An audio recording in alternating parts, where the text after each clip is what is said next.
ओम शनिदेवाय नमः। प्यारे भक्तजनों, आज हम सुनेंगे शनिवार व्रत कथा। एक समय की बात है जब सभी नवग्रहों यानी सूर्य, चंद्र, मंगल, बुध, बृहस्पति, शुक्र, शनि, राहु और केतु में विवाद छिड़ गया कि इनमें सबसे बड़ा कौन है। सभी आपस में लड़े पड़े। तभी सारे देवराज इंद्र के पास पहुँचे। इंद्रदेव घबराए और निर्णय करने में अपनी असमर्थता जताई, लेकिन उन्होंने सुनवाई लिए राजा विक्रमादित्य का नाम बताया और कहा वो इस समय पृथ्वी पर अति न्यायप्रिय है, आपकी मदद वही कर सकते हैं। सभी नवग्रह एक साथ राजा विक्रमादित्य के पास पहुँचे और अपनी समस्या रखी। राजा विक्रमादित्य संकट में आ गए, क्योंकि वो जानते थे कि जिस किसी को भी छोटा घोषित किया जाएगा वह क्रोधित हो उठेगा। तभी राजा ने एक उपाय बताया। उन्होंने स्वर्ण, रजत, कस्य, पीतल, सीसा, रांझा, जस्ता, अभ्रक और लोहे से 9 सिंहासन बनवाया। इस सिंहासन को इसी क्रम में रख दिया। फिर उन सबसे निवेदन किया कि आप सभी सिंहासन पर स्थान पर ग्रहण करें।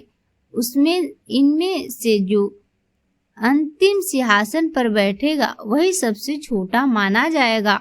लोहे का सिंहासन सबसे बाद में होने के कारण शनिदेव उसी पर बैठ गए। तभी वे सबसे छोटे कहलाने लगे। शनिदेव को लगा कि राजा ने जानकर ऐसा चाल चला। वह गुस्से में राजा से बोला, राजा तू मुझे नहीं जानता।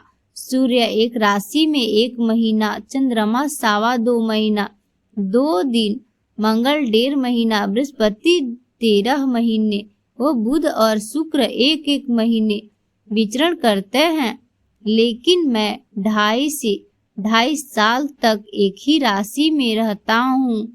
मैंने बड़े बड़ों का विनाश किया है। जब श्री राम का 7.5 आए तो उन्होंने वनवास गया। रावण की घड़ी में तो उनकी लंका को वानरों की सेना ने हरा दिया। अब तू क्या चीज है। ऐसा कहते हुए शनिदेव वहां से चले गए। बाकी देवता खुशी खुशी वापस गए। कुछ समय बीतने के बाद राजा की 7.5 आई। तब शनिदेव बढ़िया घोड़े को लेकर एक सौदागर बनकर वहां पहुँचे। राजा को पता लगाने की वह अपने अश्वपाल को अच्छे घोड़े खरीदने की आज्ञा दे दी। उसने कई अच्छे घोड़े खरीदने, जिसमें एक सर्वोत्तम घोड़े राजा को सवारी के लिए दिया।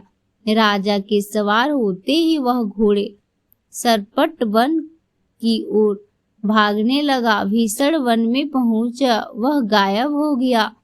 इसके बाद राजा घनघोर जंगल में बिल्कुल अकेला भूखा प्यासा भटकता रहा।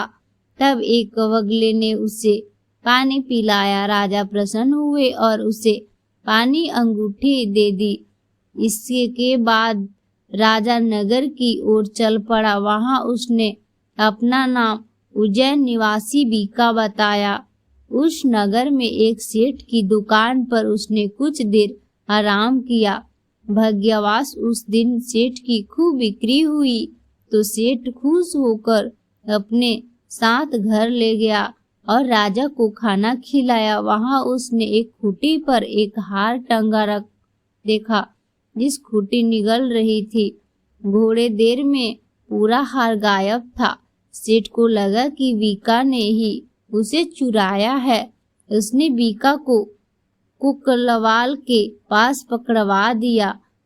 फिर वहां के राजा ने भी बीका को चोर समझा। उसके हाथ पैर कटवाकर नगर के बाहर फेंकवा दिया। वहां से एक तैली गुजर रहा था, जिसे देख दया आई। उसने बीका को अपने गाड़ी में बैठाया, जिसके बाद उस राजा की शनि दिशा समाप्त हुई। वर्ष त्रिशु आने पर राजा महलगीत गाने लगा। राजा के राज सुनकर उस नगर की राजकुमारी मन भवानी को उसका गाना इतना पसंद आया, उसने प्रण कर लिया कि वह उसी राग वाले से विवाह करेगी। राजकुमारी ने अपने दासी को राग गाने वाली को ढूंढने भेजा। दासी ने पता लगाया, राजकुमारी को बताया कि वह एक चौरगिया अपरहेज है, लेकिन राजकुमारी तभी उसी से विवाह पर अड़ी रही। अगले दिन वह अनासन पर बैठ गई कि विवाह करेगी तो उसी से करेगी। तो राजा ने अपनी राजकुमारी का विवाह उस पर अपंग राजा से करवा दिया। तब एक दिन राजा के स्वप्न में शनिदेव ने कहा, राजन, देखा मुझे छोटा बताकर तुम्हें कितना दुख झेलना पड़ रहा है। राजा ने उनसे क्षमा मांगी, प्रार्थना करते हुए कहा कि हे शनिदेव, ये सीख दिख किसी को ना दे। शनिदेव मान गए और कहा कि जो मेरी कथा और व्रत करेगा उसे मेरी दशा में कोई दुख नहीं झेलनी पड़ेगी। व्यक्ति रोज चींटिया को आटा डालने लगा, उसकी सभी मनोकामना पूरी होने लगी। ऐसे करते हुए शनिदेव ने राजा के हाथ पैर वापस कर दिया। सुबह आँख खुलने पर राजकुमारी ने देखा तो वह चौंक गई। फिर वीका ने उसे बताया कि वह कोई वीका नहीं बल्कि उज्जैन का राजा विक्रमादित्य है। सभी प्रसन्न हुए। सेठ को जब ये बात पता लगी तो वह राजा से क्षमा मांगने लगा। राजा ने कहा कि उसमें किसी का कोई दोष नहीं, वह तो शनिदेव का क्रोध था। सेठ ने फिर भी राजा से अपने घर खाने पर जाने का निवेदन किया। सेठ ने कई प्रकार के व्यंजनों से राजा का सत्कार किया। साथ ही सबने देखा कि जो खूंटी हार निगल चुकी थी वह अब उगल रही थी। सेठ ने तहे दिल से राजा का धन्यवाद किया। फिर सेठ ने राजा से अपनी कन्या श्री कुमारी के साथ विवाह करने का निवेदन किया।